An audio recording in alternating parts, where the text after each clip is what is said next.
Hello guys, magandang araw sa ating lahat. Andito po tayo ngayon sa Sabano Park upang magbigay update sa ginagawang MRT7.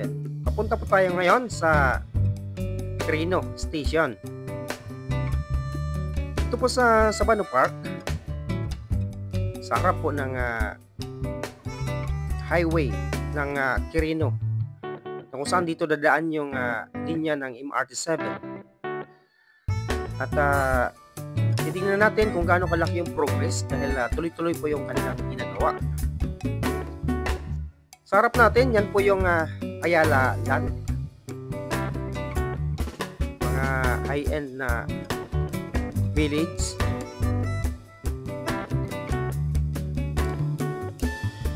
Sa unahan, dun sa may mga kakahuyan, yan po yung itatayo yung Station 14.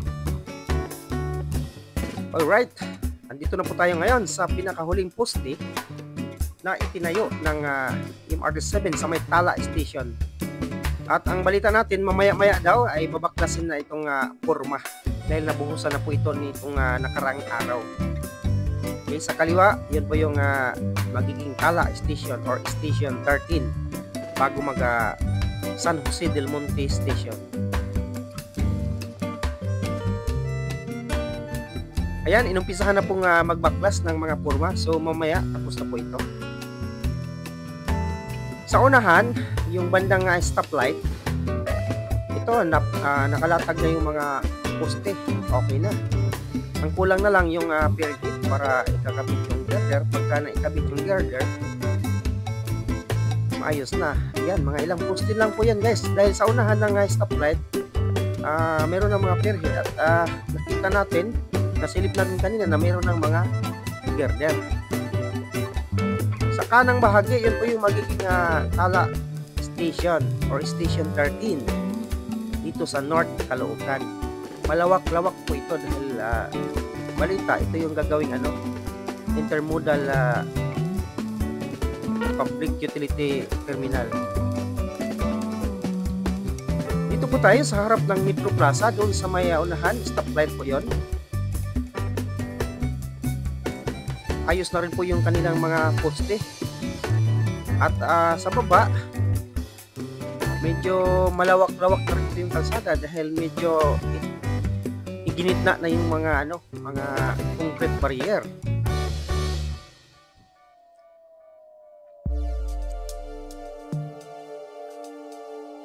Dito sa unahan konti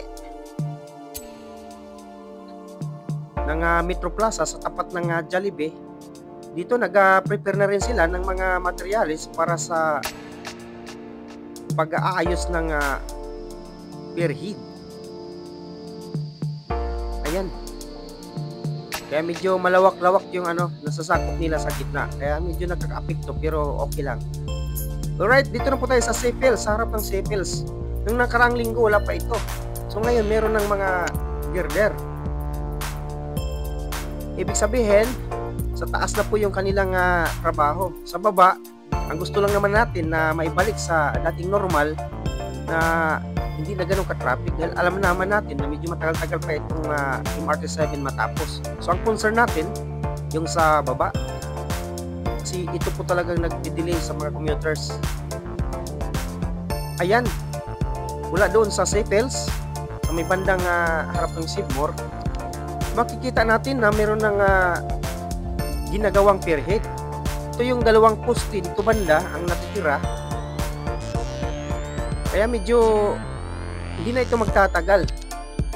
Tingnan po natin sa harap, usad pagong po yung mga sasakyan dahil nga sobrang sikip po doon banda. Kaya I'm sure na magkaroon talaga ng widening doon. Yung isang poste naman, inaayos na nila yung hukay sa paligid ng poste.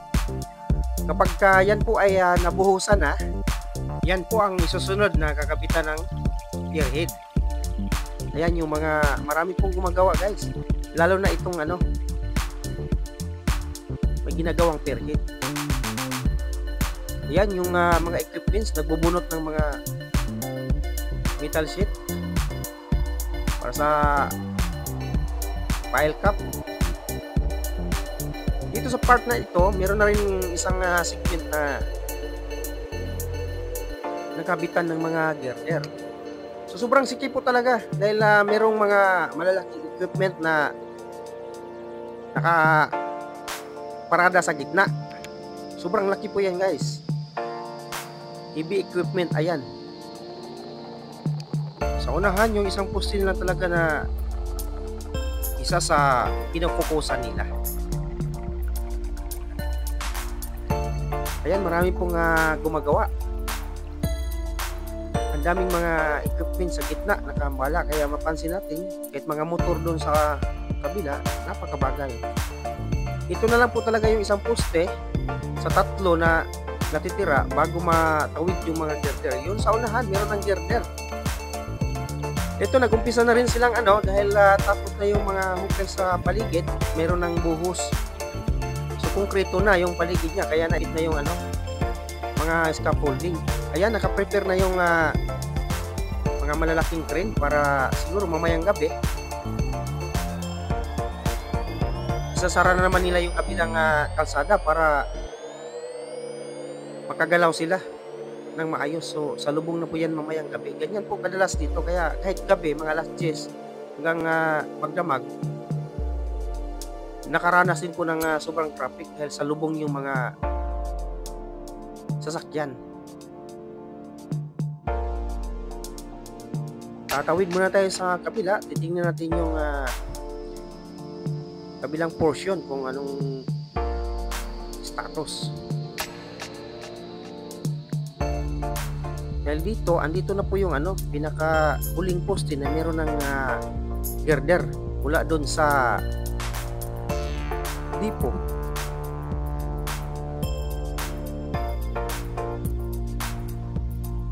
Ayan, naka-prepare na yung mga materialis nila para sa pagkakabit ng perhit.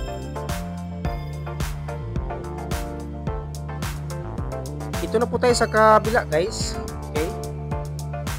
Yan po yung huling poste na mayroon ng girder. Ito po yung kasalukuyang ginagawa na. Ayan. Napakasikip po ang daanan dito. Malamang talaga itong bandang kanang bahagi ay magkaroon ng widening dito. Kaya parang napapansin natin yung mga tindahan hindi na gaano nag-ooperate. Pasadahan natin dito sa harap ng North Caloocan Doctors Hospital. Sa baba, maluwag na. Ito lang naman po yung inintay natin na may kabit yung mga girder sa taas dahil doon sa mga ginagawang perhead, nakakaharang pa din yung mga malalaking equipments doon. Tingnan po natin yung harapan, napaka bagal yung usad. So ano po yan, kahaba, abot ng 3 to 5 kilometers. Ganyang kahabang traffic dahil isang sasakyan lang ang pwedeng lumusot. Silipin naman po natin yung tapat ng St. Vincent College. Ito, maayos na yung mga yung flooring ng railway. Bakod na lang ang kulang.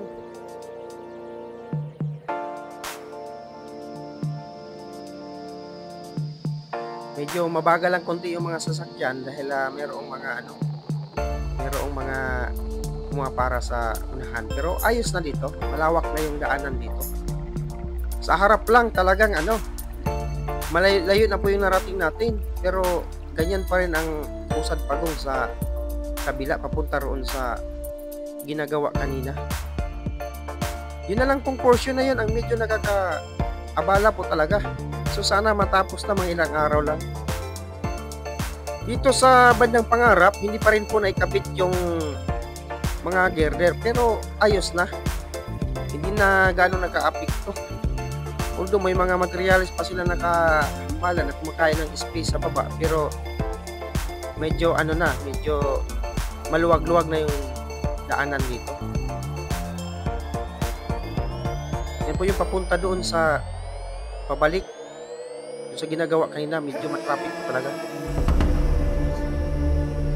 Ngayon, dito naman po tayo sa ginagawang depot sa may bungad. Yung dating 5 segment na wala pang girder, ngayon ay 2 na lang. Ibig sabihin, malaki-laki na po ang kanilang progress.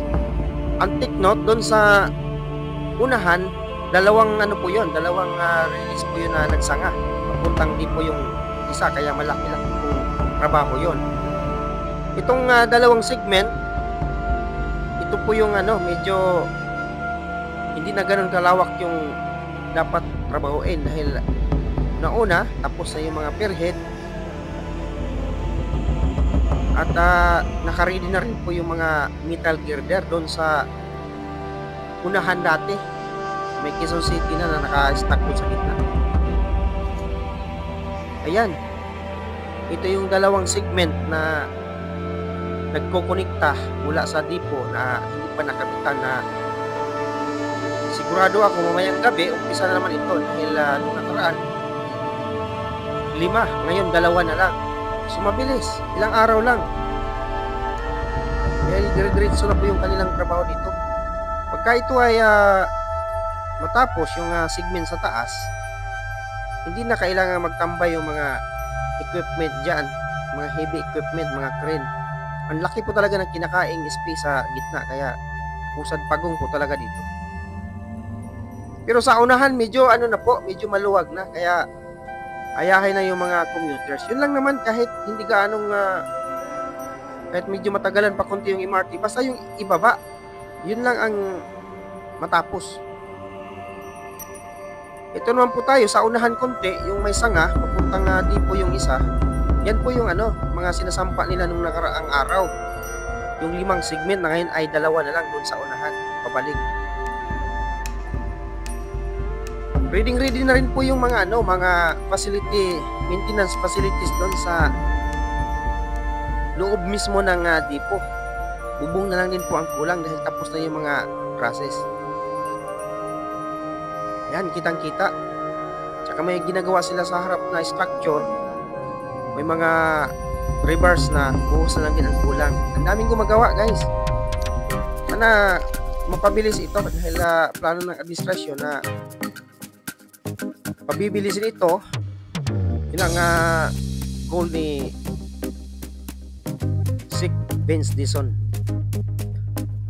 Ito yung mga nilatagan na ng girder nung nakaraan.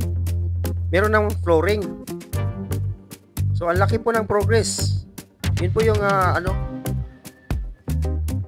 pababa papuntang depot, yung release. Yan, may mga equipments pa sa gitna, pero ayos lang kasi malawak-lawak na. Nagkaroon kasi ng widening ito nung mga nakaraang buwan, itong part na ito, kaya malawak na po yung daanan kahit may mga nakaparada sa gitna ng mga malalaking equipment. Hindi talaga katulad doon sa bandang Tala, grabe. Isang lane lang ang pwedeng madaanan. Dito naman po tayo sa ginagawang station. Ito po ay Sacred Heart Station. Napakarami pong gumagawa, guys, dito sa area na ito. At least yung mga pundasyon, malalaking pundasyon, mga poste at saka mga beams niya na ikabit na. Yung para sa flooring na lang. Ayan, may mga gumagawa sa loob. Ito po yung walkways o rampways, pababa, akyat. Napakarami pong gumagawa sa loob. Nasilip natin. Buti bukas yung gate. Sa kabila, yan yung rampway naman sa gitna, purmadong-purmado na. Inumpisahan na nilang baklasin yung mga forma ng mga nakarang araw. Mga reverse pa lang yan. So ito, para maikabit yung mga mga beams para sa flooring, mabilis na lang din. So sa unahan konti, makikita natin yung mga structure ng ng Sacred Heart Station. Kapag naka-ready na yung materials, madali na lang isampa yan. Ito sa bungad ng di po unahan. Ito po yung babaan ng train pag nag-undergo na ng maintenance. Pagtapos na yung operation. Ito medyo malawak-lawak na po. Ito yung hinahangad natin. Dito naman po tayo sa unahan. Yan po yung dalawang poste ng Meralco. Sana mailipat na. Yan po talaga ako nagigigil sa dalawang poste na yan. Pero okay lang dahil banayad na po yung takbo nito. Doon sa unahan, papuntang Amparo, meron silang ginagawang kabilaan sa poste. Ginagawa nilang finishing. Ginagawa nila ng finishing yung mga poste. Pero hindi na rin po magtatagal yan. At matatapos na rin yan. Ganito sana na ang kalsada rito. Maayos na. Dito po tayo ngayon sa boundary ng North Caloocan at saka Quezon City sa may gilid ng Lamisagam. Ganito na sana yung magiging kinahinatnan pagka matapos yung mga release doon sa taas. Kung sa taas na lang ang trabaho. Ito, napakaganda na po yung kalsada dito. Kakalatag lang po ng espalto nito kaya maganda na at meron ng guhit yung mga daanan. So ito lang po hangga't wala pa yung operation ng MRT. Ito lang po muna. Napakaganda na. Yung doon sa Tala banda, hindi na rin magtatagal. Magiging ganito na rin sana. Ito po yung mga metal girder na nakalapag sa gitna ng highway. Kunti na lang. At napansin natin yung sa harap meron ng mga gumagawang PWH dahil wala pong yung sidewalk. Ngayon ginagawaan nila ng sidewalk. Ito po ay boundary ng Quezon City. Sa Quezon City na po ito na area. Ayan, mabilis na yung mga sasakyan dito dahil kumunti na lang yung mga girder. Siguro mga ilang araw na lang maubos. Para ito dun sa dalawang segment na hindi pa nakakabitan mga girder na ito. So maluwag na, hayahay na ito area. Kunting-kunti na lang guys. Nandito na tayo ngayon sa Lagro. Pababa, intersection. Ayan po yung mga hagdanan, pormadong-pormado na. Mga railings na silang kulang. Sa taas, hindi pa rin naikabit yung bubong. Pero konting-kunti na lang. Isang segment na lang po ang kakabit nila. Ayan, ready na po yung mga trusses. May mga flooring na rin. Hindi ko lang alam kung lalagyan ito ng flooring o ano lang yung para sa haligi sa gitna. Sa kanan, okay na po yung yung walkways. Medyo malawak-lawak naman po dito sa gitna, hindi ganun naapektuhan sa traffic. Pero sa gabi, lagi yung kabilang portion ng highway, lagi itong sinasara dahil marami pa silang ikakabit na mga heavy materials tulad ng metal beams. Kaya hindi pwedeng dyan mismo sa gitna. Kailangan sakupin nila yung pati kaliwang isang portion ng highway. Kaya sa lubong sa gabi pagka mag-start yan mga bandang alas 9. Ito po yung dulo ng Quirino Station. Malaki-laki na rin po ang progress. Ito meron ng mga metal beams nung nakaraan. Wala pa yan. Karang mga araw. Wala pa ito. Pero ngayon meron na. Ayan, meron ang malalaking beam para sa floorings. So mabilis na, bumibilis na. Yung mga bubong, papansin natin may mga trusses na rin. Nung nakaraan wala pa talaga yan. Ito naman po yung yung sa kabilang lolo. Ayan. Ang daming mga gumagawa. Dating yung mga purma-purmang rebar, ngayon may buhos na. Natanggal na yung mga purma. So, medyo mabilis-bilis po ito guys dahil napakaraming gumagawang mga workers. Ayan.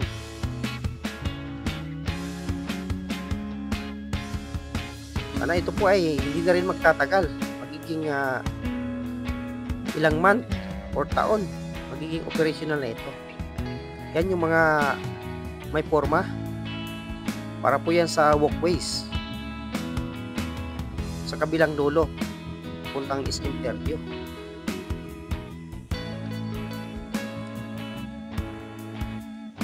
Maganda na po yung ano dito, yung status ng highway at progress na ginagawang station. Ito, maganda na yung highway dito. Wala na ganong nakaharang sa gitna. Yung mga poste na lang talaga. Pero ayos na. Hindi na makipot yung daanan. Napakaluwang na. Kaya hindi na ganong mag-traffic dito. Malapit-lapit na guys. Okay, so hanggang dito lang po muna tayo. Para sa mga nakadaan sa ating channel, paki-like na lang po, paki-share. At maraming salamat sa pag-subscribe. So hanggang dito lang po muna tayo. Keep safe and God bless.